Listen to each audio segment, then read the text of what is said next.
Hello everyone, how's it going? And welcome to my updated tier list for patch 3.3a on Wild Rift, which was the Kassadin release. You can see Kassadin's on your screen there. I'll talk about him a little bit later on, but I've been playing a bunch of games of the new Legendary Ranked, which is a brand new ranked mode that came out for Wild Rift, which is 4 players, Diamond and above, solo queue only, everyone's name is hidden. It's honestly a lot of fun, and I feel like I have a really good read on the meta now after all these games that I've been playing. But if you're new to the channel, make sure you subscribe to the channel. I do tier list updates every single patch. I do champion guides and so much more, so make sure you stay tuned for that. And I've got a brand new Road to Legend series. If you want to check that out, it will be on my channel homepage. But let's get straight into the tier lists. Let's first talk about Baron Lane. Now, I still feel like there's a bunch of Baron Lane champions that are very strong right now, even after the Divine Sunderer, Death Stance, Black Cleaver nerfs. Divine Sunderer wasn't really hit by that much. It was just a kind of a gold nerf. The stats are still really strong. The passives are still really strong.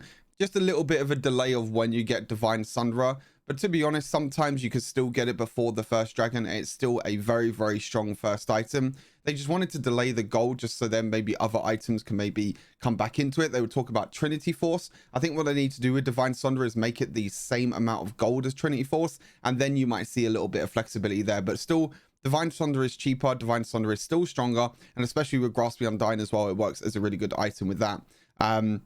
Black Cleaver didn't really get nerfed that much. It went down by like 1% at maximum stacks, and you have to stack it out one more time, which is not that bad. And Death Stance, it was just a healing that went down by 5%. So overall, them 3 items are still really strong, and you can see with these champions that most, if not all of them, can build all 3 of them items. First up, we have Wukong. Wukong is still really strong at the moment in Baron Lane. I did have a game of Wukong in the Baron Lane as well. He's super fun to play, really easy to play as well. His healing is just absolutely disgusting. You know, with Grasping Undying, with his first ability, and with Divine Sunderer, all that healing that you get from all 3 of them kind of healing resources that you get. The first ability allows you to heal really easily. Divine Sunderer heals when you use an ability, and Grasping Undying heals when you hit an ability. So there's so much healing for Wukong, and he's just so great during team fights. I think team fights is one of the main things right now in Wild Rift. You know, towards them dragons, towards the Rift Held, you always want to group up. You always want to play around the objectives, because if a team takes dragon, that means they're one step closer to, you know, the 3 dragon mark that you can get, or the 2 dragon mark that even you can get, because now the dragon stack is like 1 dragon is okay, 2 dragons they get double the stacks, 3 dragons they get all of them get triple the stacks. So it's very scary to just give dragons away. So it's all about grouping, it's all about team fighting, and that is what Wukong is great at. Garen, I've moved up into the S+ tier. I think most people won't be surprised by this, to be honest. I've been playing a lot of Garen when I play in the Baron Lane. Again, another champion that's really easy to master, really fun to play. You can just run people down, spin to win, execute them with your ultimate. He's so much fun to play. I definitely recommend giving Garen a try if you haven't already. Again, works really well with Grasping Undying. You can build Hullbreaker on him if you want to. Black Cleaver is also a great item. So Garen, 100% recommend go for him if you haven't given him a try. But yeah, really easy champion to play. Darius is still really strong. Great during team fights with his reset as well, with his ultimate. If you can get that, you can still use your proto belt and your pull, which can be a big game changing pull as well if you can get multiple enemy champions at the same time. Decent during laning phase as well, can heal up quite a lot. Most of the time against Darius, you want to go for a little bit of anti-heal, because his first ability can heal up quite a lot. And Conqueror is still really great rune for him. Conqueror means that if you get maximum stacks, that means your first ability is going to heal even more, so it's quite disgusting. So Darius still really good, really great during team fights. Early game is okay, doesn't really split push too much. Again, it's more like a team fight champion. Wukong and Darius are 2 great team fight champions. Fiora, on the other hand, is completely different. Fiora loves to split push. With Fiora, you still go for Divine Sunderer with Grasping Undying because it's such a strong combo. But then you can go for items like Blade of Rune King, Hullbreaker as well. You can go Demolish, and you could just split push. Just keep split pushing, because Fiora is one of them champions that when it gets to a certain point of the game, she's just completely unkillable, and no one can 1v1 her. Laning phase, she's still really strong. Team fight, she can still be really useful. She's still pretty good in the jungle as well. But yeah, great during split push. Split pushing is probably the best for Fiora, but you still can use her in team fights if you want to. But Fiora, if she gets a little bit ahead, she's so annoying to deal with for anyone, really. I was going to say for AD carries, but for anyone, really. If Fiora gets ahead, very, very difficult champion to deal with. Riven, still really, really strong. Super, super mobile. Even after the nerfs that she got to, like, her shielding, she got nerfed to her ultimate duration. Same with Renekton as well. She is still really, really strong. The thing about Riven is that she's just super mobile. She's super mobile. She's super annoying to deal with. She could dash around a bunch of times. She can stun. She has a lot of damage with her ultimate, sorry. And then she gave her Riot gave her a lot of base health in the early game, so that means that her laning phase got even stronger than what it was before. And I thought already that Riven's early game was still really, really strong. So means that early game she's still really strong. She still scales well into the mid and late game. She can still be really impactful during team fights. Not really that great in terms of split pushing, but again, more of a team fight champion that you can play around that is really, really strong. Renekton, again, super early during the laning phase, still a really, really strong champion to play. They gave him a little bit of a buff in the last patch, 3.3a. So he's definitely has been improving a little bit after that one. And I still think that he is very, very strong. Camille as well, still great. I did put Camille in S tier this last time, but I moved her up into S plus tier because I feel like Camille is just a champion that's like, her ultimate is just way too strong. Like, that's just what it is, really. Her ultimate is such a big tool to just lock down a high target enemy champion. You know, if you have, I don't know, like a Vayne or a Tristana or anyone that you need to lock down so that the rest of your team can follow up and deal damage to that one champion, Camille is the perfect champion for that. Really, really strong, really, really great champion. Still great during laning phase, still great during split pushing, and just a beast when it comes to team fights. Set is still really, really strong. Set is great during team fights. He has his ultimate that he can, most of the time with your ultimate, you want to try and like grab a frontline champion that has a lot of health and then slam them into the backline, because the more health the enemy has, the more damage your ultimate is going to do. So it's based on how much health, I'm pretty sure, if I remember correctly. So most of the time you want to try and ultimate a front line, try and get into the back line, and then use like your third ability or second ability to try and deal damage to the back line. So really, really strong champion. He's okay during laning phase. He has quite a lot of healing because of his passive, and also if you go second wind, so you can just do a little bit of a trade, then go back, heal up a lot, and then go back in and trade again. So quite an annoying champion to deal with as well, because his second ability does true damage in the middle, and also he what's the word called? He gets the big massive shield. That's what I was thinking of. He gets the big massive shield from the second ability as well. So yeah, still quite strong champion. Jace is a bit of an interesting one. I still feel like Jace is strong, but again, his build is a little bit weird. Some people are still going Hullbreaker. Some people are just completely skipping out Hullbreaker and going for builds that they were building before. So it was like Ghostblade, Black Cleaver before, items like these. Hullbreaker is still like okay on him. But he's just going to have the reduced resistances and a reduced mini resistances when he's in range form.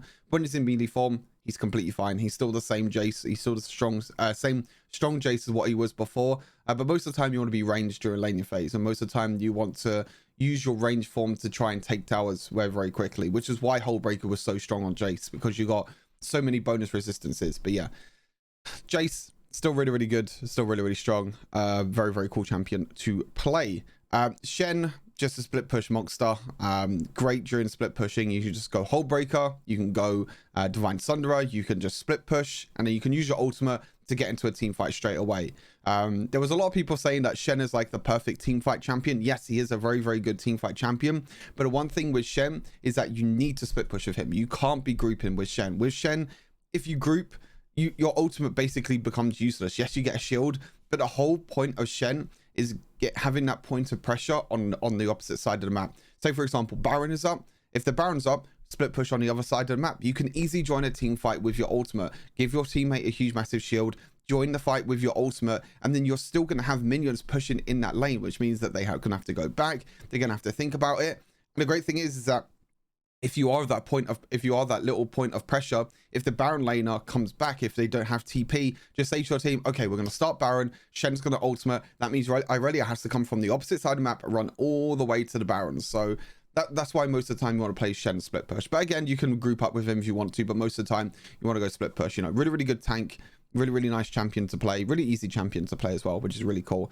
Irelia is still really strong. Again, what I said before about Irelia is still the same thing. She's still really, really hard to master. You still have to understand, you know, when you can get resets on your first ability, when you can dash around. But she still is really strong. Strong during the early game. Very strong during the early game, actually, if you can stack up your passive and get the attack speed early on. Really, really strong at trading in the early game. And when it comes to team fights as well, she is really, really good because she can dash around, she can get reset, she can stun as well with her third ability, take reduced damage from her second ability. So she pretty much has it all, to be fair. But again, very, very difficult champion to play, so you might have to practice her a few games before you master her. Jax still has kind of the same issues of what I was saying before. His early game is still... okay, his early game is stronger than it was before, but it still is kind of weak in a way. I did play one game of Jax in the Baron lane.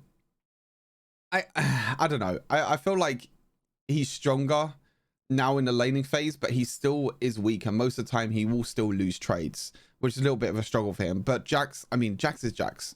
All you have to do is Jax is just play safe, farm up, get 2 or 3 items, and then he's basically going to be unkillable. His counter strike is really, really strong, dodging all the attacks.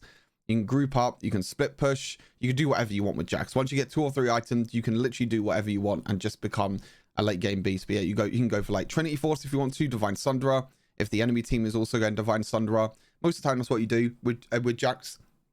You see what your counterpart is building, or you see what champion your counterpart is. If it's like a tank, you can go Divine Sunderer because Divine Sunderer is really good against tanks. If they're just not going to go any items, say they're going like Black Cleaver first item, you can just go for Trinity Force. And if they're going for Divine Sunderer, most of the time you counteract that with also a Divine Sunderer at the same time, making sure that you just kind of even things out with Divine Sunderer, because Divine Sunderer gives you so much healing. So you also want the healing from Divine Sunderer at the same time. But yeah, Jax is still really, really strong, still really, really good. Gragas has been falling off a little bit in the Baron lane. I haven't seen too much Gragas at all now in the Baron lane. There's some situations where he can be okay. You know, he can do quite a lot of burst damage. He's really good during team fights and really good at isolating that one target. I see Gragas get played a little bit in the mid lane, in the jungle, but to be honest, most of the time in the Baron lane, it's not really been played. I still feel like he's really, really good. You know, you can go for like a burst AP build if you want to, or you can go for like a more tanky AP build with like Rod of Ages. But he's still really, really strong. Again, really safe to play, really, really good during team fights, and really good at just picking out one target. If you can pick out one target, use your ultimate, and then body slam afterwards, you can sometimes even one-shot them, which is the crazy part. Yeah, Gragas still really good. Kennen is probably the big talking point for me in this entire tier list.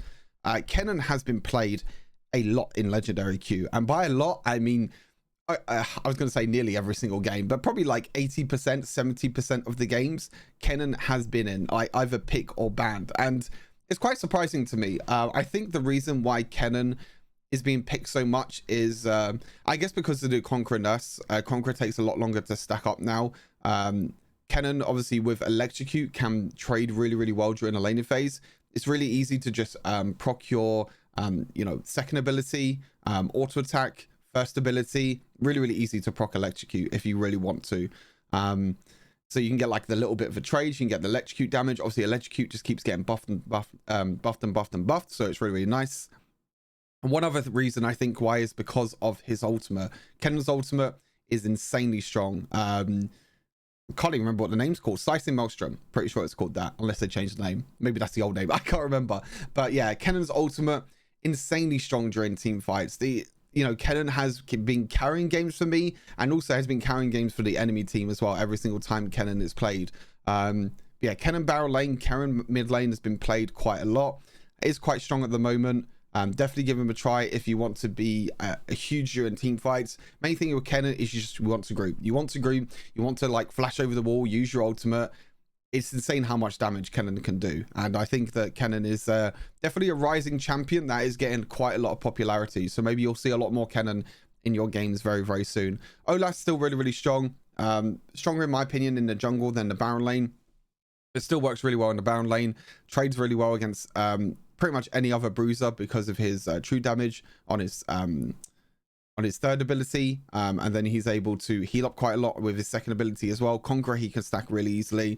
So yeah, really, really nice, really, really cool champion to play as well. And then you can just run around with Ragnarok as well, his ultimate. You can just run around with his ultimate, do whatever the hell you want, and it's just easy pickings with Olaf. Graves is like okay. Graves is kind of falling off a little bit in my opinion. I feel like he's going lower and lower down. I haven't seen a lot of Graves in the Baron lane in Legendary Queue. I've seen like 1 or 2 games of him in the jungle. Haven't seen him too much in the Baron lane, but to be honest, Graves is a great range champion against most of the bruisers. The problem is that most of the bruisers can get onto Graves really, really easily. But to be honest, if you can just, you know, stay back, if you can create your distance between you and the other bruisers, say for example, like I don't know, who's a good example? Maybe like a Graves, for example, Darius, for example. Like Darius is a great example. The only way Darius can get onto Graves is by using his pull. If with Graves, if you stay back, if you stay out of reach of his pull, and if you use his pull as like a, okay, he's used his pull, I can go in and I can start auto attacking, because Darius can't really do that much. Darius can maybe walk towards you, but then you can quick draw, you can use his third ability to dash away, and you can easily trade against some of the bruisers. Again, Garen is another good example as well. But if you think of all the other ones, you know, Fiora has a dash, Riven has multiple dashes, Renekton has multiple dashes, same with Camille as well. So there's ways of bruisers getting on top of Graves, but Graves is really good at trading, especially during the laning phase, when you don't have them dashes available, and when you can try and kite the enemy champions. That's mainly what Graves is. And you know, during the mid and late game, he's okay. You can try and split push with him if you want to, but most of the time during the team fights, you want to try and get onto the enemy carries, try and one-shot them with Graves. But again, I don't think he's that strong at the moment. He's a bit of a difficult one. Malphite still can be strong. The problem with Malphite and the problem with tanks is that Divine Sunder is still really, really strong. Tank items in the game are just quite weak at the moment. Yeah, I mean, Malphite's still really good for Unstoppable, you know, his ultimate. That's the big thing with Malphite, is that you want to use your Unstoppable, you want to use your ultimate to try and get a huge team fight, get multiple knockups, and then from there, that's really where your carry comes in. Akali still struggles in the early game, but if you scale with Akali, if you can get to mid and late game, she's still such an annoying champion to deal with, especially with shadows being removed from the game now. The shadows enchant. This means that it's even more annoying now to try and deal with Akali. Before, you can just build shadows enchant, and that's an easy way to reveal Akali when she's in the smoke screen. But now it's even harder. Now you have to use sweeping lanes, but even sweeping lanes doesn't really reveal Akali. It only reveals like her last position out of like the last second or something like that. So sometimes she can move around very, very quickly. But yeah, great assassin that you can play. Again, struggles in the early game. Once you reach mid and late game, she is just insanely strong. Singed, really, really good. I say really good. I think Singed is a better mid laner than Baron laner. I think Baron laner, in Baron lane, he does struggle against some of the bruisers, but you can just do what Singed loves to do. You can just push out the lane, try and rotate around the map. But the problem with Baron lane is that you don't really have any other places to really rotate. So that's why mid lane Singed is also better, because you can push the mid lane, you can rotate around the map, use your proto belt, and try and get an easy picking. But with Baron lane, it's not as easy to do it. And also, Singed does like okay against some of the bruisers, but some of the bruisers he can struggle with. And against mages, that's really what he's good at. You know, against mages in the mid lane, use Fleet Footwork to heal up, just push the lane, basically completely ignore the mid laner and rotate around the map. That's what Singed loves to do. Dr. Mundo, again, not that strong. Tanks are a big struggle at the moment. That's quite okay. I mean, Mundo does do quite a lot of damage, to be honest with you. I mean, I was against the Mundo a couple of times in Legendary Queue. I think even Keys played Mundo support. This is a normal rank though, not in Legendary Queue. To be honest, Mundo does do quite a lot of damage. You'll be surprised how much damage Mundo does. But again, tanks at the moment, really, really hard to deal with. Yes, they did change his ultimate, which means anti-heal is not as effective on him, but you still want to go anti-heal with him because he still does heal a lot from his second ability and from his other abilities as well. But Mundo's like, okay, not really too strong. Nasus, again, just an easy champion to kind of deal with, an easy champion to kite around the map. If you let Nasus farm, then maybe he can get a little bit scary mid and late game. He can scale up, he can do quite a lot of damage. But most of the time, he's really easy to just, okay, we can just kite back away from the Nasus, ignore him completely, wait for his ultimate to draw out, and then we can engage afterwards. You know, that's kind of the thing with Nasus, and you can punish him a lot during the early game. Making sure that you just, you know, zone him out from minions, make sure you don't let him farm as much, and then he kind of becomes useless when it comes to mid and late game when he doesn't have that many stacks. And Pantheon as well. Pantheon is okay. You can use his ultimate to rotate around the map. He's quite good for trading in the laning phase as well. He can get like quick little trades off, and he can block a lot of damage with his shield. But again, doesn't really offer too much. His ultimate's like okay, meaning you can split push, but you can't split push from like one side of the map to the other, because it's not a global ultimate, it's like a semi-global ultimate. So you have to be careful where your team is and where you can use your ultimate at certain points, but still is quite strong. You can still play him. And then these 3 champions you just don't want to play at all. You know, Trendemir takes way too long to come online, gets out traded pretty much every single time in the laning phase. Yeah, just really, really weak overall, and I wouldn't recommend playing him. Kayle can work. There have been situations where Kayle scales to the late game in some of my games in Legendary Queue, and she does become very, very scary. But it's getting to that point, which is the difficult part. There's a lot of Legendary Queue games that I've played where Kayle has just taken so long to come online. She's got like, she's been 0-0-0 the entire game and farming up, but then the rest of the map is losing, and you're just basically, you know, lost. The game is lost, and at that point of the game, Kayle can't really do too much because the rest of your team is so far behind. So again, Kayle not really too strong.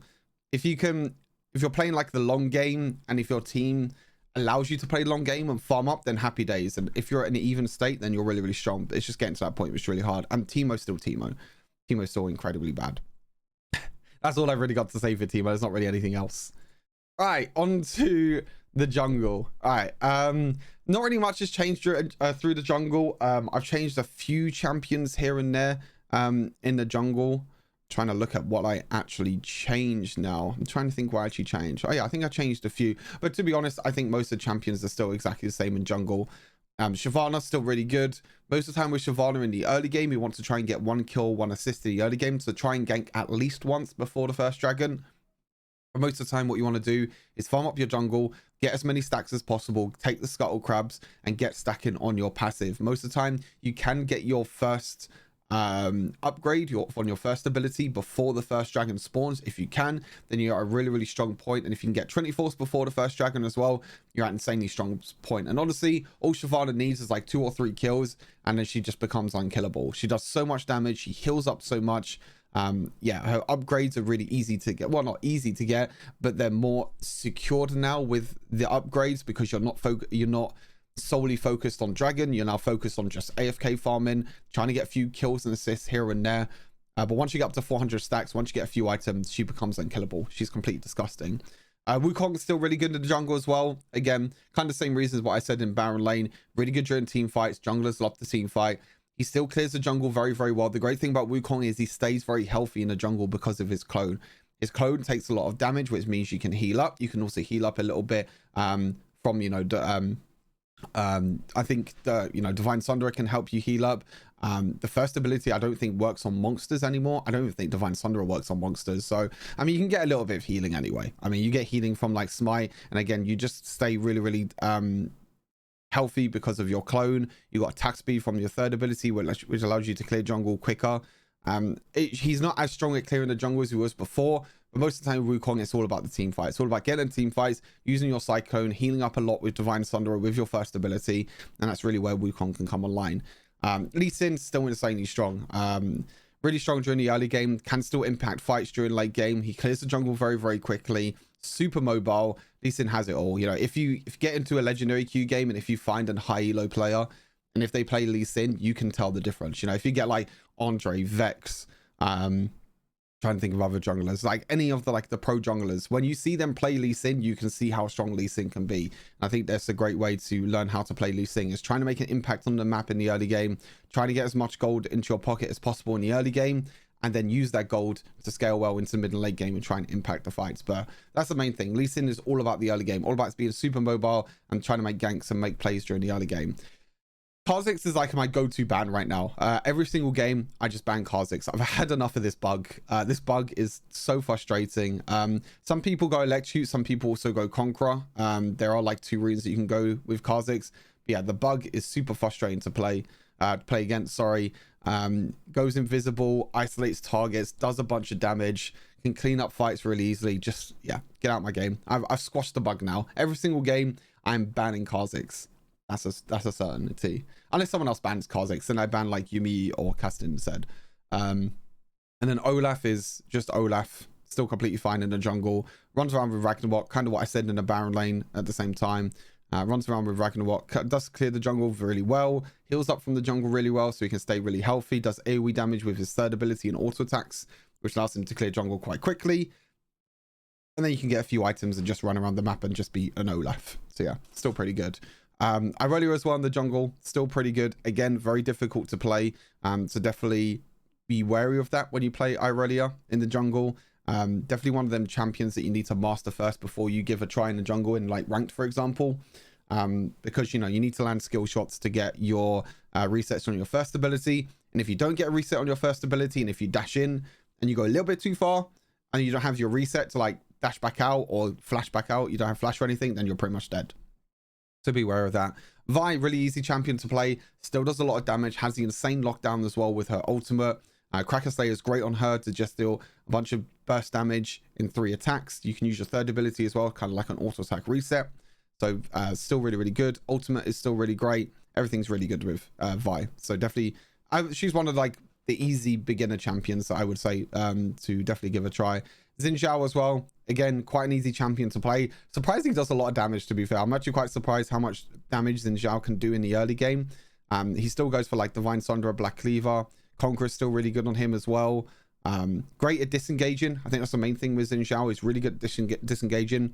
So if someone jumps into your team, for example, you can just use your ultimate to knock them away. Use your ultimate, knock them away, then you could dash into them and just deal a lot of damage to them. So that's the great thing about Xin Zhao, is the disengage and also engage at the same time. Because also a great thing about the Xin Zhao's ultimate is that if you jump on like a Jinx, for example, and if there's loads of enemy champions around her, if you use your ultimate, it knocks every single other champion away except for the Jinx. So it isolates the Jinx by herself, which means that Xin Zhao can do a lot of damage, and it's, you know, the other champions can't really catch up with them because the Xin Zhao ultimate is quite big, so you knock them quite far away. But again, still very, very good jungle. Morgana still has the fastest jungle clear in the entire game right now. Still really, really good. A very, very different play style to other junglers that I've mentioned already. You know, all of these junglers are all like very burst or assassin or bruiser champions, but Morgana's completely different. Morgana's like a complete mage.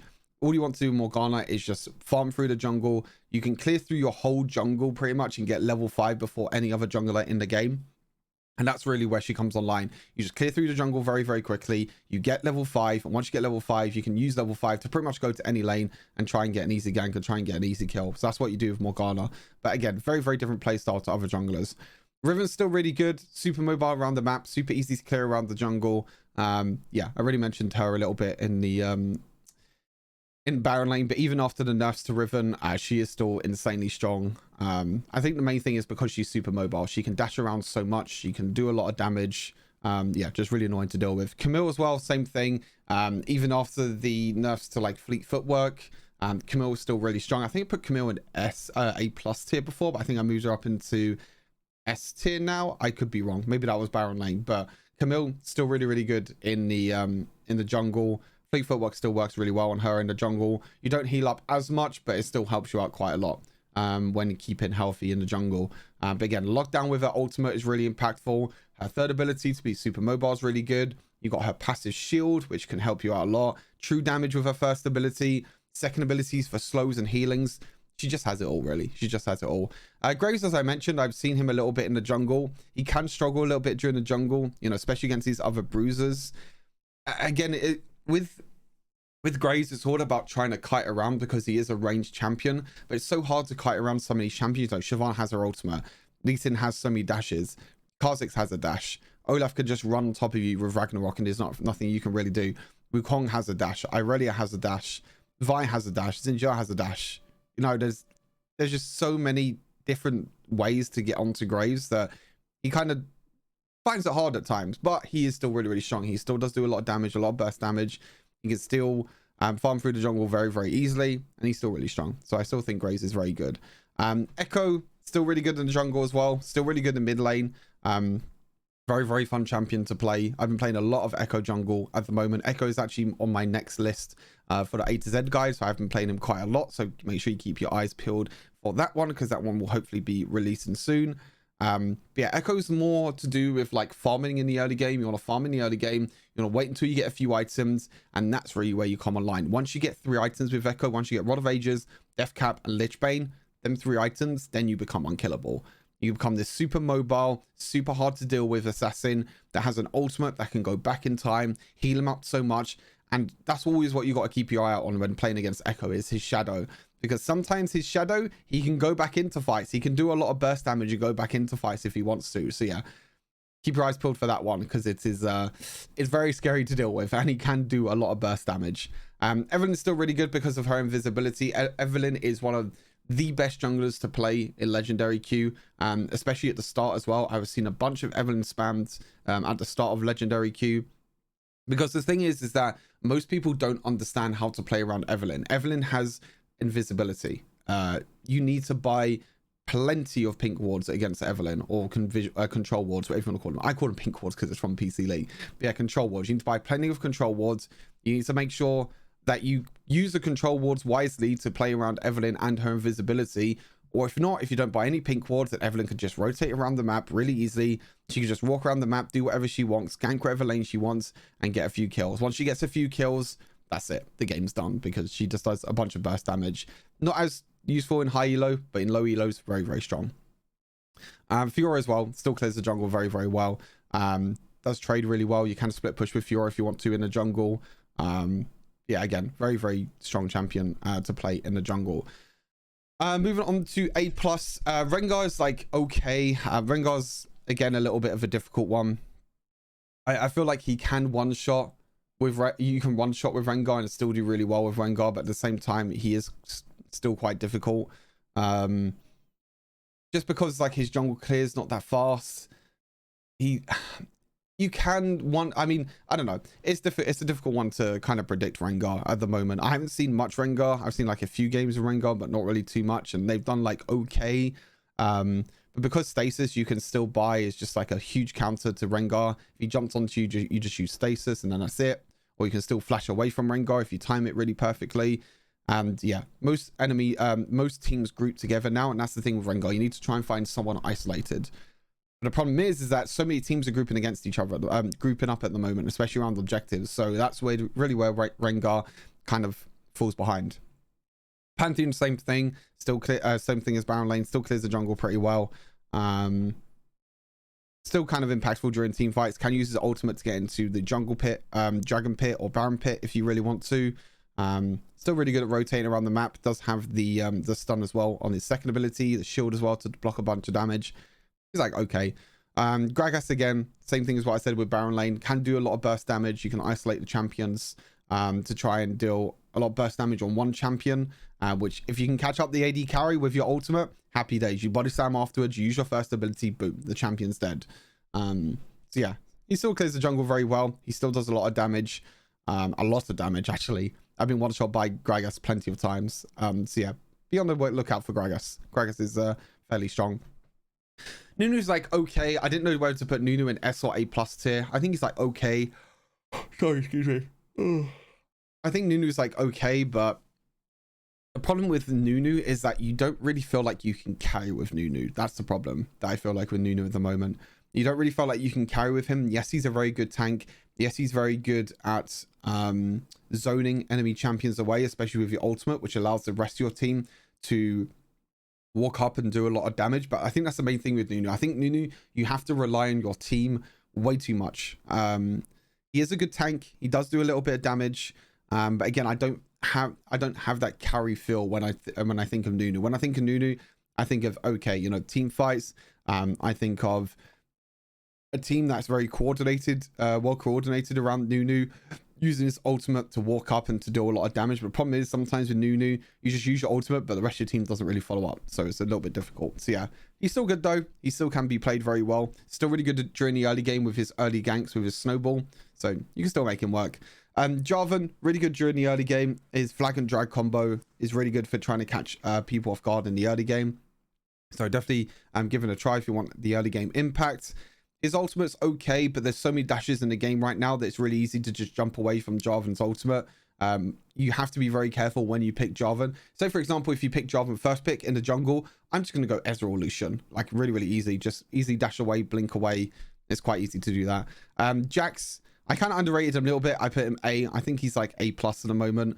You can definitely feel his jungle clear is a lot slower. Sorry, bless me. You could definitely feel like his jungle clear is a lot slower. But again, with Jax, 2 or 3 items, that's all you need. Just farm, 2 or 3 items, and Jax becomes unkillable. So that you still have that late game factor of Jax, which is very, very scary. And then all the rest of these junglers are like kind of meh. You know, Tryndamere already in the Baron lane. Very, very hard to scale. Doesn't really clear jungle very, very quickly. You don't get the crit reset now in the jungle, so Tryndamere is kind of meh. Master Yi is like okay. Honestly, I could put Master Yi down in like B tier, the same as like Rammus or a Mumu. Honestly, I would much rather have a Rammus or a Mumu than a Master Yi. So I will probably change that. I'll probably put Master Yi down in B, and I'll probably put Rammus and a Mumu up in A. Because I would much rather have Rammus and a Mumu. At least Rammus and a Mumu has some sort of crowd control. I've seen Rammuses pop off, to be honest. I've seen a lot of Rammuses pop off. So Rammus and a Mumu, I would probably move them both up to A tier and move Master Yi down to B tier. Because Master Yi just doesn't do anything at all. He's completely useless. And Rammus and a Mumu, yeah. I mean, like I just said, you know, Rammus does really pop off, is really good against full AD comps, has a lot of CC, has a lot of mobility and a lot of speed as well with his first ability. And Mumu as well, great during team fights, really, really strong. Does have a lot of lockdown as well with his first ability. But again, you know, he can struggle. He can get kited very, very easily, and he can get busted down quite easily at the same time. So Rammus and Mumu is still good. You know, I'll probably move them both up here into A tier and move Master Yi down to B tier, but I'll do that afterwards. And then Mundo is just Mundo. Mundo, you can't really play in jungle anymore, but I thought I'd put him in here just in case. Just in case people want to still play Mundo, but he's just not that good anymore. All right, mid lane. Okay, I know I normally do this in order, and to be honest, these are not really in order with like how strong champions are from left to right. They're just in any random order. But first, let's talk about Kassadin. Okay, Kassadin. One of the weakest champions in terms of the early game, not as weak as like Kayle, for example. One of the weaker champions in the early game, but Rod of Ages, Archangel Staff, Death Cap. That's only 3 items you need. Fully stacked Rod of Ages, fully stacked Archangel Staff. You basically have unlimited mana, so you can keep using your ultimate over and over again. And your ultimate is like basically a free dash. You do a lot of burst damage. You do insane burst damage, actually. And he's just super annoying to deal with. I make sure that Kassadin is most of the time banned every single game. If my team doesn't ban it. Most of the time I ban Kha'Zix, but if he's already banned, it's always Kassadin. Really, really annoying champion to deal with. Really, really strong right now. Definitely give him a try. But again, be careful during the early game because his early game is still very, very weak. You still have to farm up. You still have to make sure you get a few items before you get to that late game point. Diana's still really good. Really good during team fights. Really good with her ultimate. Lane phase is still really good. Her ultimate, Conqueror, works really, really well with Diana because she does a lot of healing. She can dash onto enemies really easily. She can stack Conqueror very easily as well because she has multiple dash resets. Is decent during the lane phase. Not the best during lane phase because she is a melee champion, but yeah, still it's any good. Ahri, super easy to play. Really, really mobile. Her charm is so strong. Her abilities are so strong. Her ultimate change was one of the biggest changes, I think, for Ahri. They basically moved PC Ahri over to Wild Rift, which means her ultimate now gets resets on takedown, which means you can use your ultimate like 5 or 6 times during a team fight. It's disgusting, completely disgusting. So yeah, if you haven't already, Ahri 100% my recommended champion for you to give a try in the mid lane if you haven't already. I already explained her quite a bit. Very difficult champion to play. Yeah, at times mid lane Irelia can be better against, you know, if you play Irelia against like Kassadin or Diana, Katarina, you know, all these champions, all these mages, Twisted Fate, Veigar, Irelia can get an early game advantage, like a really, really big early game advantage if you know how to play her.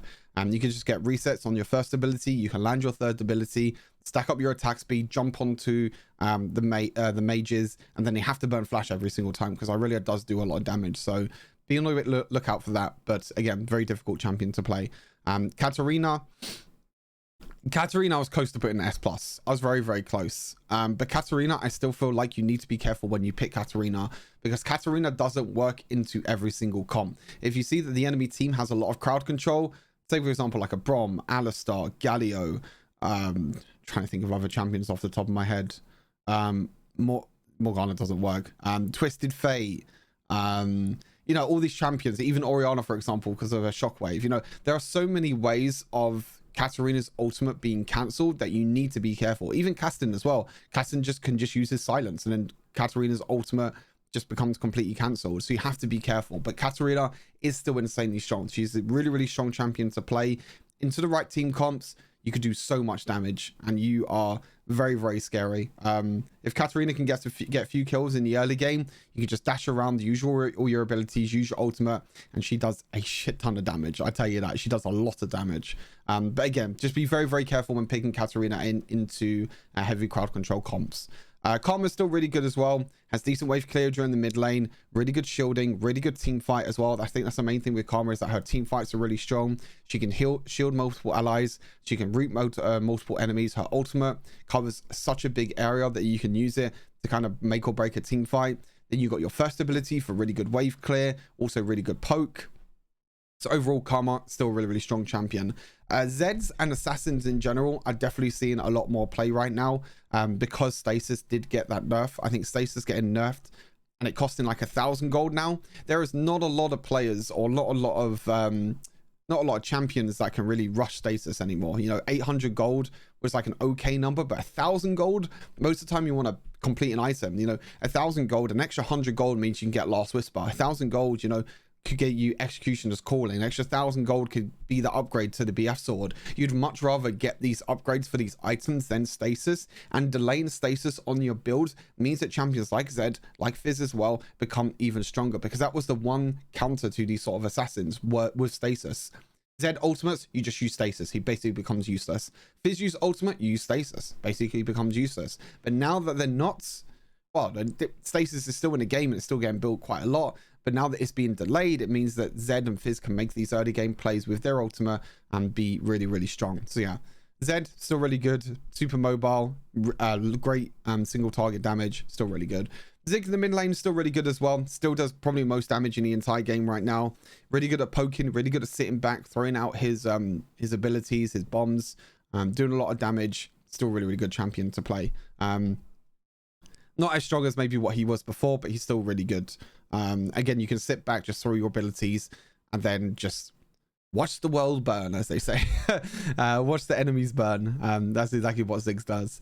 Galio is still really strong in the mid lane as well. Galio still has a lot of lockdown, a lot of damage as well. You can go for like a Rod of Ages into AP build with Galio mid, which allows him to do a lot of damage. His ultimate is still really impactful during team fights. His taunt is still really good, and also his taunt got a little bit of a buff quite recently, so still really good champion to play. Twisted Fate, I actually underrated Twisted Fate a little bit. I put him in A+ before, but I'm seeing a lot more Twisted Fate, and Twisted Fate's quite annoying to deal with. I'm not gonna lie. I saw like a lethal tempo Blade of the Rune King mid lane Twisted Fate, which sometimes didn't do too well, but then I think I played another game with him and he was on my team and he done a lot of damage. So I still feel like Twisted Fate, even after the nerfs, is still really strong. Again, his ultimate is still very impactful. You can rotate around the map with your ultimate. He still has like the kind of guaranteed stun, really, with his gold card, and also rapid fire cannon getting increased range, which can basically stun one target so the rest of your team can follow up. So yeah, doesn't do the most in terms of damage, but it's all about utility, and it's all about rotating around the map and use your ultimate to get advantages around the map rather than bursting and killing your enemy mid laner, if that makes sense. Yasuo is still really good as well, still really annoying to deal with, does a lot of damage. 0-10 Yasuo, I think I had a 0-9 Yasuo yesterday, or 0-8 Yasuo, maybe it was a couple of days ago. I don't know if it was yesterday or the day before, but there are still Yasuo players out there that still go 0-8, 0-9. You do need to be careful when you play Yasuo, because there are times where you feel like you do a lot of damage, you feel like you'll be able to survive, but most of the time you won't be able to. He does still scale really well into the mid and late game. He does still do a lot of damage with like Solari Charge Blade, for example. Yeah, he's okay during the early game as well. Like, he's still pretty good. Orianna, again, kind of similar to Ziggs, a late game scaling mage that does a lot of damage. Most of the time you go Airy now on Orianna to give you more shielding, to give you more poke damage. But yeah, once you scale, once you get into the mid and late game, the same as Ziggs with Orianna, you do a lot of damage, a lot of damage. Lucian mid lane still really, really strong. Lucian mid lane, even without Hullbreaker, you can just go Stormrazor, you can go Infinity Edge, you can go Solari Charge Blade, them 3 items, and once you get them 3 items with Lucian, he's really strong. He's probably one of the strongest champions right now in the game, in my opinion. I think Lucian against Kassadin as well is one of Kassadin's main counters. because Kassadin doesn't really do well against AD damage, and Lucian can just zone out Kassadin from minions. You can just keep doing a lot of damage with Kraken Slayer as well, and it's really, really hard for Kassadin to deal with. So bear that in mind. When you see a Kassadin, give Lucian mid lane a try. You'll see how it works. Veigar's another one that I moved up. Veigar is another champion that I've been seeing a lot during Legendary Q, and he does really, really well. His cage and all of his buffs that he got, he's got buff to his cage, stun duration, and also his cooldown got reduced on the cage. I think the second ability got buffed quite recently, and even the first ability. Veigar's received a lot of buffs, and you're seeing a lot more Veigar now. Veigar's really good at even engaging at times. You can use your cage to try and catch out enemy champions, which has happened a lot, but also it's really good for disengage and zoning away enemy champions, like Rakan, for example. Veigar is one of Rakan's biggest counters. If Rakan uses ulti, all you have to do is put cage on top of yourself, and Rakan can't do anything. You just put cage on top of yourself, and if Rakan tries to dash in, he just gets stunned. And if he gets stunned, use your abilities, and you can just basically one-shot him. So any champions like that work as well. Any sort of engaged champions that want to dive in, Irelia, Katarina maybe, but Katarina has a sort of a blink. Yasuo that wants to dive in, all these champions that want to dive in, use your cage, and that's where you can really burst them down. So Veigar, really, really good. Akali, same with Baron lane. I feel like Akali has better matchups in the mid lane than in the Baron lane, because the bruises are quite annoying for Akali to deal with. But again, we during the early game does scale well into middle late game, and you can one-shot pretty much any carry when it comes to middle late game, so it's still really strong.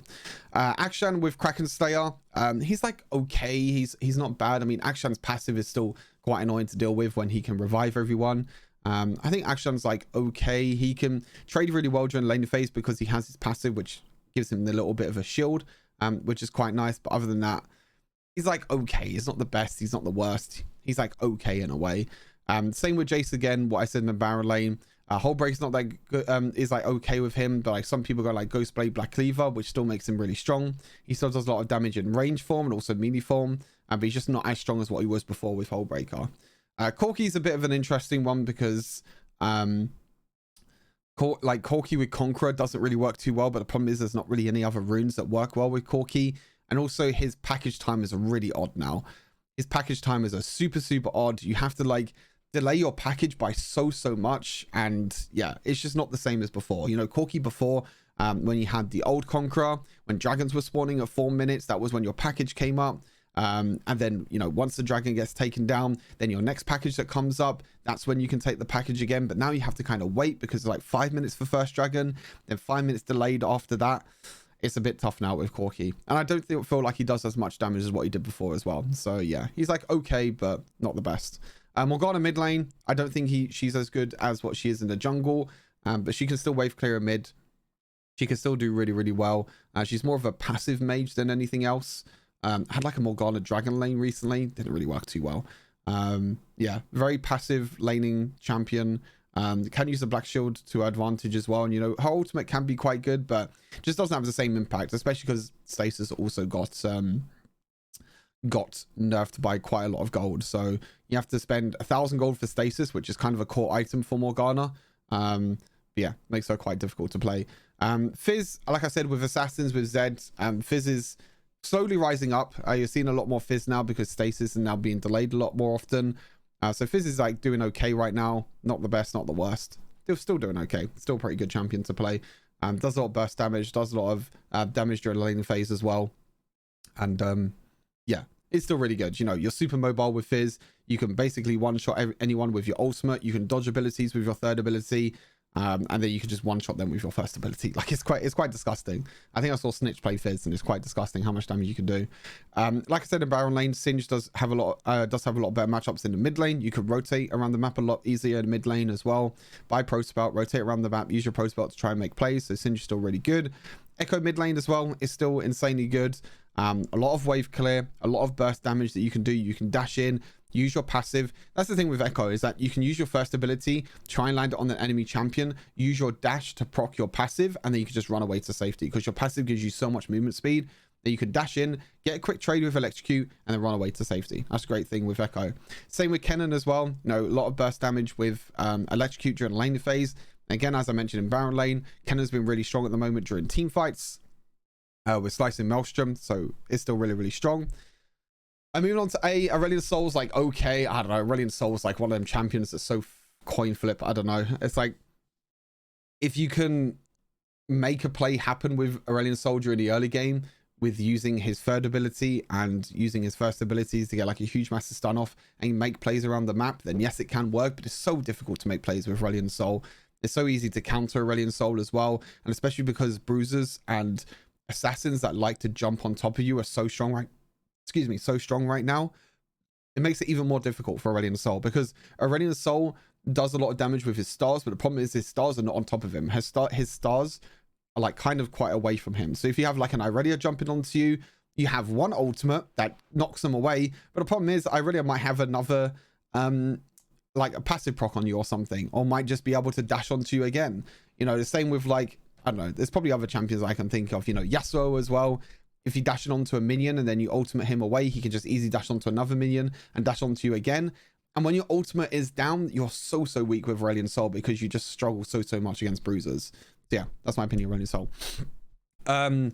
Lux is like, okay, Lux can one-shot if when possible. She does do a lot of shielding now with her second ability, because it did get buffed, and did get buffed with AP ratio. So full AP Lux is kind of good. I've seen Luxes do a lot of damage. I've seen, I did play with Scout yesterday, who was the support for, I can't remember the team name. I think it was Navi. I think it was support of Navi. But he's been in a couple of my games, and he's been playing Lux support with me. So he's been playing really well with that. Lux support is still, you know, fairly good. But Lux mid lane is also really good as well for the one-shot potential. So it's really nice. Brand as well. Brand is really good. Brand has surprisingly been played quite a lot in Legendary Queue. I don't really know how. I don't really know why. But I don't feel like Brand is that strong. Like, okay, he can do a lot of damage with his ultimate. And, you know, team fight wise, Brand is very good. But he struggles so much during laning phase. You know, unless I'm missing something, and maybe his wave clear is like insanely strong that I'm missing, that maybe he doesn't get dove on by any of these bruisers or assassins or mages, can't dive onto him in the mid lane. But I guess it depends on certain matchups. But I've been seeing a lot of Brand in Legendary Q. I think he's good during team fights. It's good with his ultimate to spread a lot of damage. But other than that, it's like meh. Gragas has just been falling down the tier list. I don't think Gragas is really as strong as what he was before. I don't know, he's just a melee champion in the mid lane that doesn't really have a lot of wave clear anymore. His first really doesn't wave clear that much. You can still play safe in the early game and try and get a few items and try and one-shot a carry, but in the mid lane, yeah, there's just other champions that love to wave clear, love to roam around the map. And the problem is that Gragas most of the time doesn't have the wave clear. That means he's just going to be sitting mid, he's going to be farming up, and then you're going to be having like a Zed, a Fizz, rotate around the map, use the wave clear that they have, and then just be able to get kills around the map. So yeah, it can be quite difficult for Gragas at times.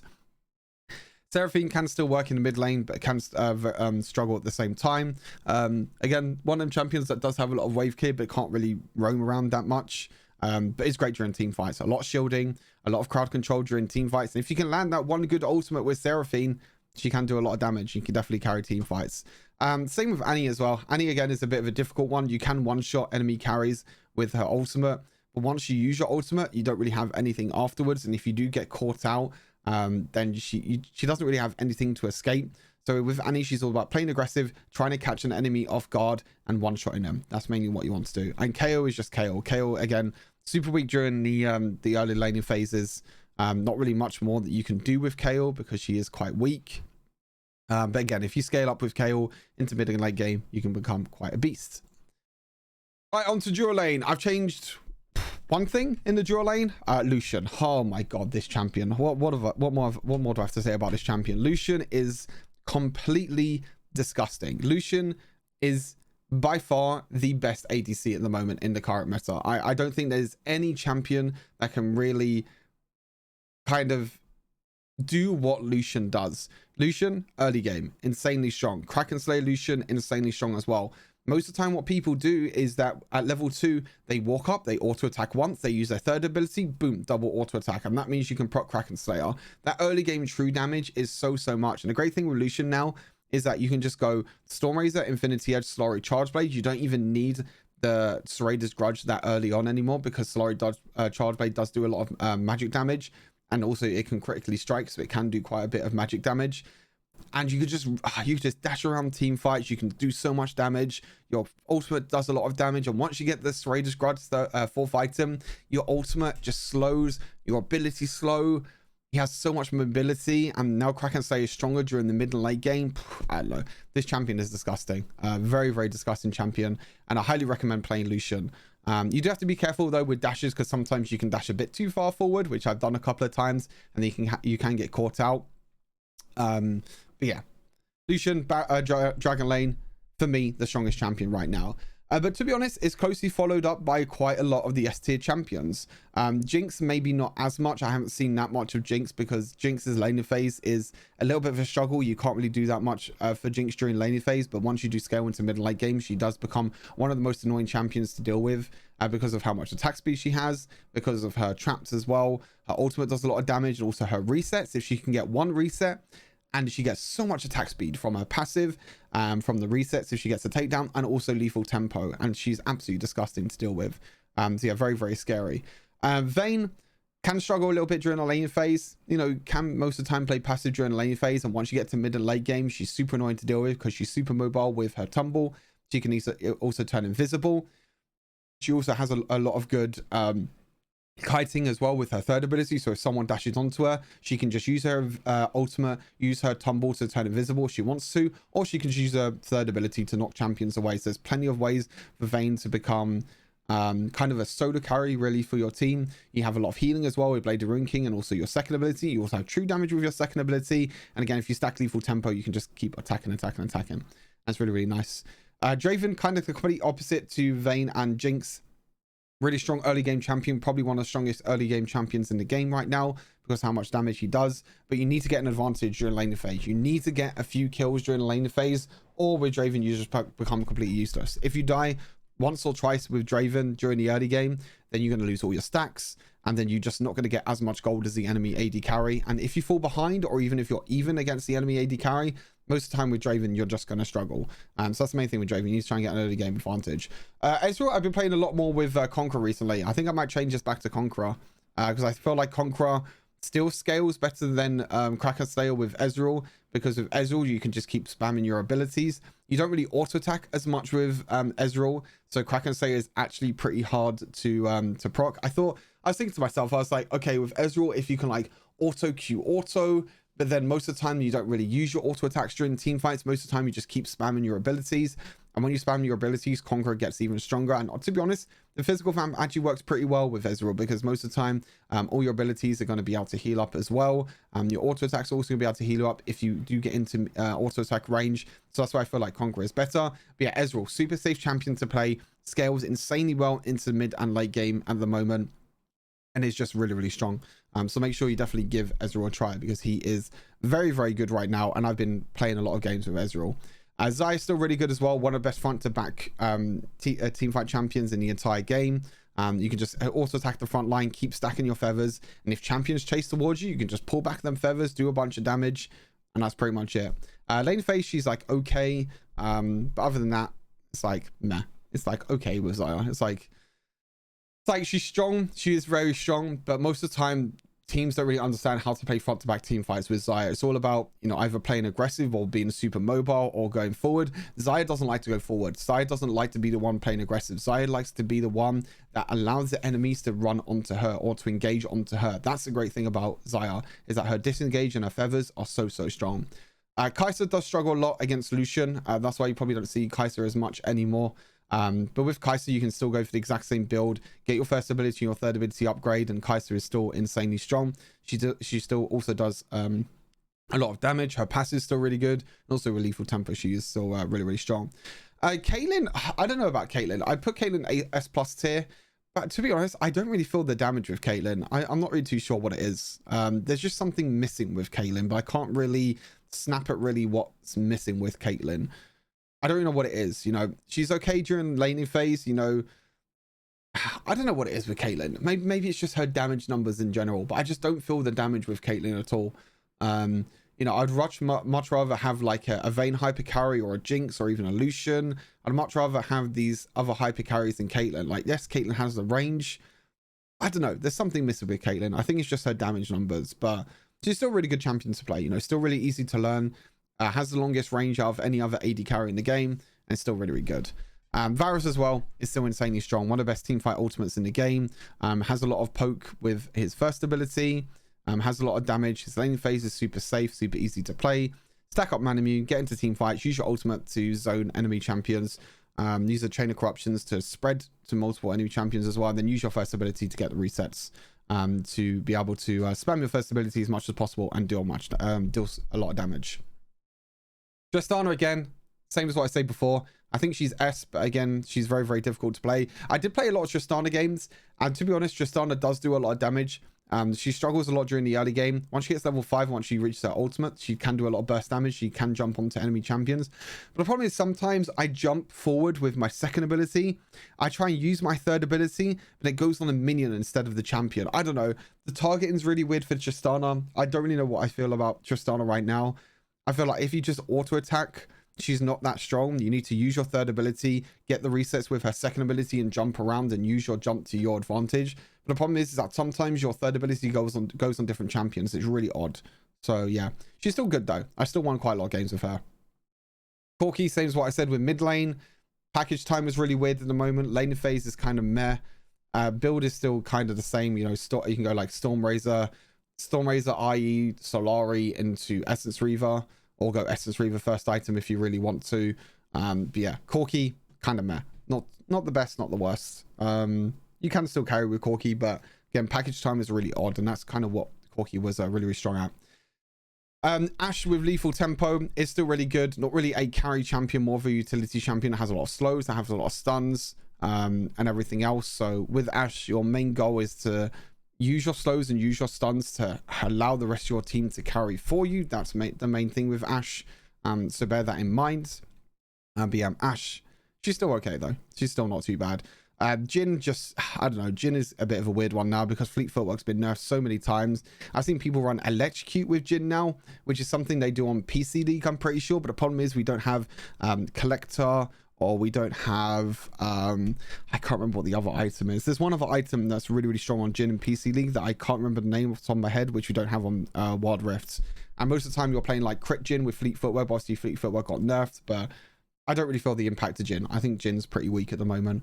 And then you have the two mages in bot lane, which I think are the strongest right now, Ziggs and Orianna. If you do get into a situation where the rest of your team is building a full AD comp, then go for Ziggs or Orianna in the bot lane. These two champions are really, really strong during in the bot lane with mages. You know, you can scale really well, you can wave clear really easily, and yeah, they're both just really strong because they both can follow up, engage supports at the same time.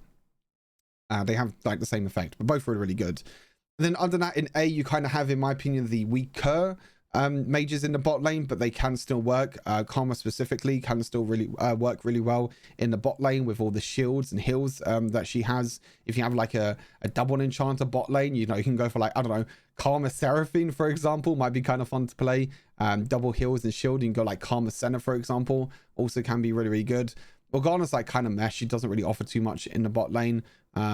But her wave clear is still really good, and her crowd control and her black shield is still really strong. And Seraphine, like I said before, she's still really good during team fights, and her wave clear is still really good. Misfortunes, again, her build's really weird. Conqueror got nerfed, so it's not really that strong anymore. Kraken Slayer works okay with her. Lethal Tempo works okay with her, but it's not really anything good. Akshan, as I always say, mid lane Akshan is a lot stronger in than Dura lane, because you can use your third ability to engage towards enemy champions in the mid lane, because most of the time they won't have anything to really deal with you. That's completely different in the bot lane because you have a support by your side and you can't really play as aggressive. Akshan is really good in 1v1 situations, but in 2v2 he can struggle. And then we have the other two mages down here, Brand and Veigar. I think Veigar has a lot of a better time in mid lane, wave clear in mid lane. Can struggle a little bit in dual lane. You just have to play very passive, because if you're against an engaged support, is a little bit of a struggle. And Brand at the same time, you know, Brand kind of has the same issue again. And then Senna, as always, Senna in the bot lane, not as strong as what she is in support or in fasting Senna. This is basically farming Senna, not as strong in the dual lane. Last but by no means least, we have the supports. A few supports have changed here and there. Nothing too crazy has changed. For me, Karma, Yuumi, still the two strongest supports right now. Karma, most of the time, people are building full AP Karma nowadays. Just being able to deal as much damage as possible, but your shields are still insanely strong. More of like a carry orientated Karma build. You know, Luna's Echo, Deathcap, Void Staff, all these items, Morellonomicon as well. Dealing a lot of damage is still really, really good. Yuumi is still an annoying cat. She still does a lot of shielding. She still has a lot of healing. Yeah, just annoying champion to deal with. Again, my go-to bans are always Kha'Zix, Kassadin, Yuumi. They're always my 3 bans. If all 3 of them are banned, then it's probably, I don't know, Riven or Lee Sin or something like that. But yeah, Yuumi, really annoying champion to deal with. You know, you can make plays around her during the early game, but to be honest, once it gets to mid and late game, all she has to do is sit on a bruiser, just heal them up, give them a bunch of shields with your passive, and she's just absolutely disgusting. She's really, really strong.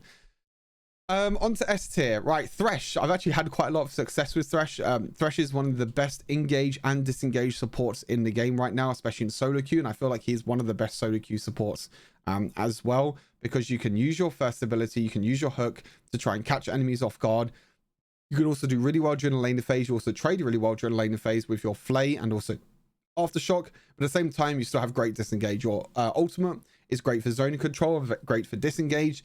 Your second ability, your lantern, can allow enemies to play aggressive, or allow allies, sorry, to play aggressive, and you can use your lantern to get them away to safety.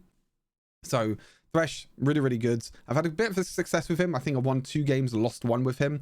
So I've had a little success when I've had support, which I think support is like my 5th role at the moment. So yeah, a little bit of a struggle there. I had support a few games in legendary queue, but I've had a little bit of success with Thresh. Pyke is an interesting one. I put Pyke in A+ before, but I think honestly Pyke could be S tier.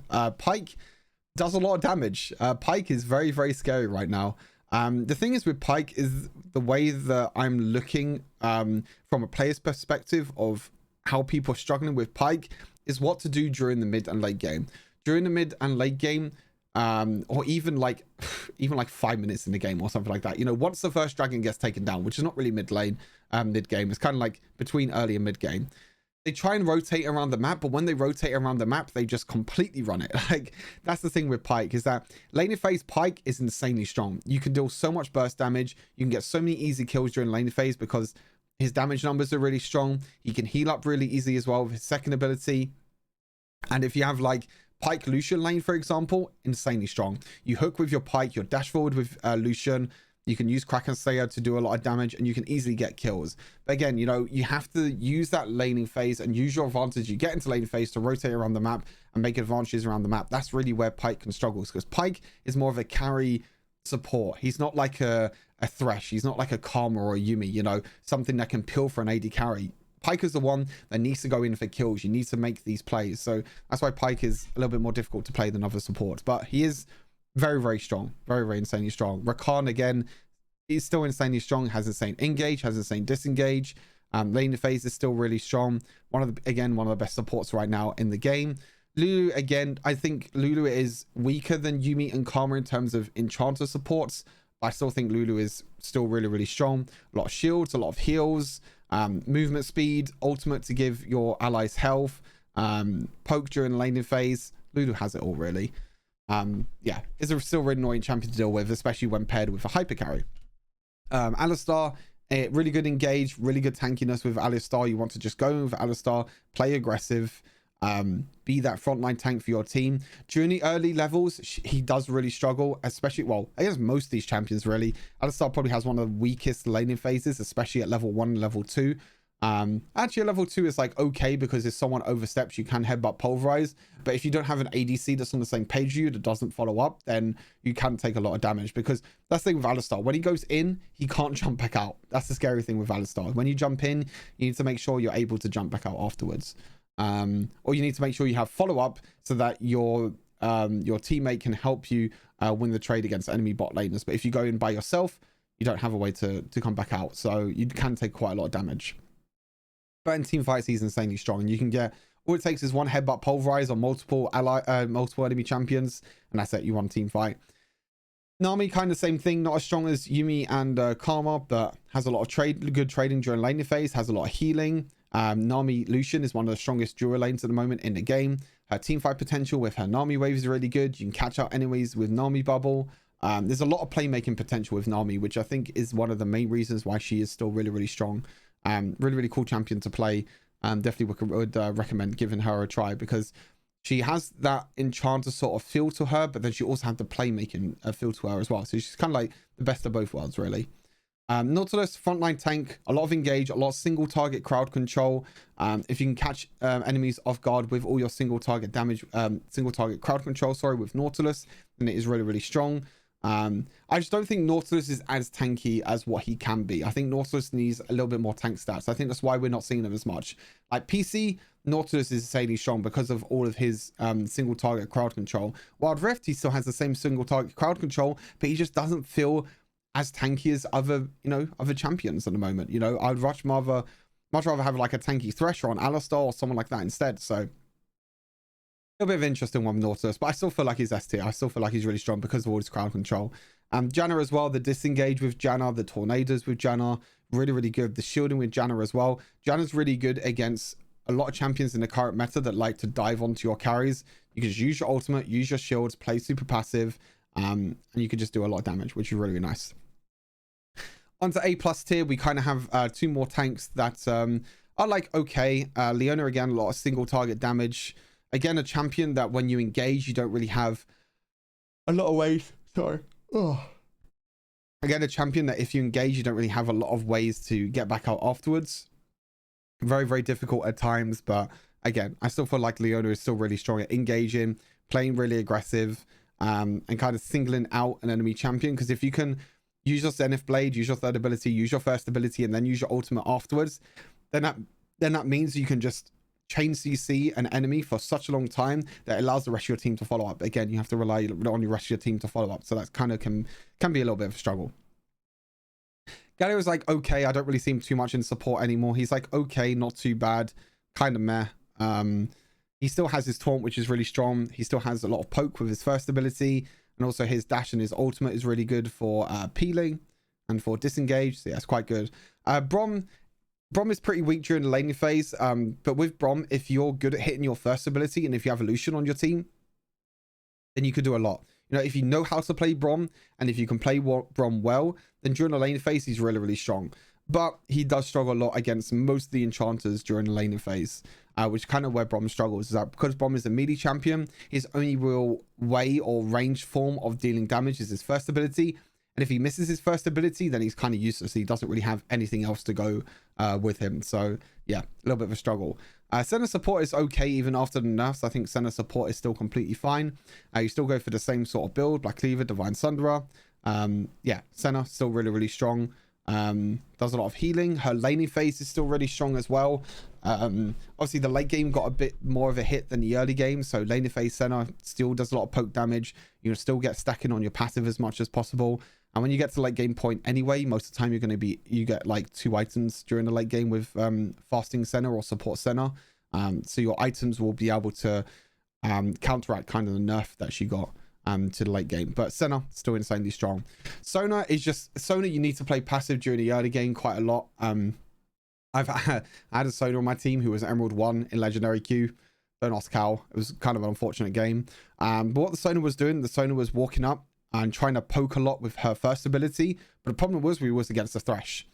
She walked into melee range, she got flayed by the Thresh, she got hooked by Thresh, and she died. That's the problem with Sona. You need to play passive with Sona. I can't stress this enough.